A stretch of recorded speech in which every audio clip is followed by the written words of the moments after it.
So we are in this season of Epiphany, which is the kind of season in the church year that can be like 5 weeks or 8 weeks, and this year it's shorter because Easter is early. During Epiphany, we always hear the same kind of stories. We hear the story of Jesus' baptism, and we hear the story, of course, of the Magi following the star. We often hear this story about Jesus calling the disciples. And today, there's like an alternate text that's thrown in there, and sometimes the people who make this lectionary do that as a way of saying, oh, we should include something about women now and then.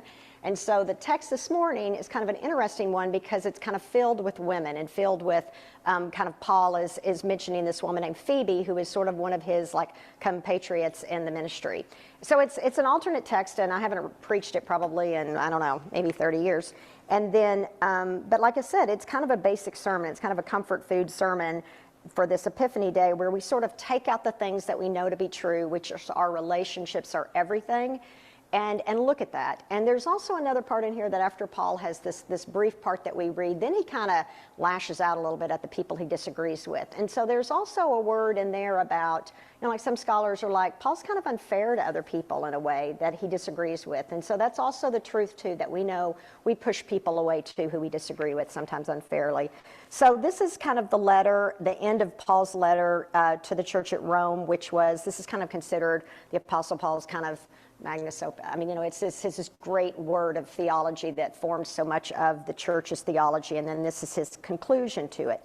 I urge you, brothers and sisters, I commend to you our sister Phoebe, a deacon of the church at Cenchrea, so that you may welcome her in the Lord, as is fitting for the saints, and help her in whatever way she may require for you.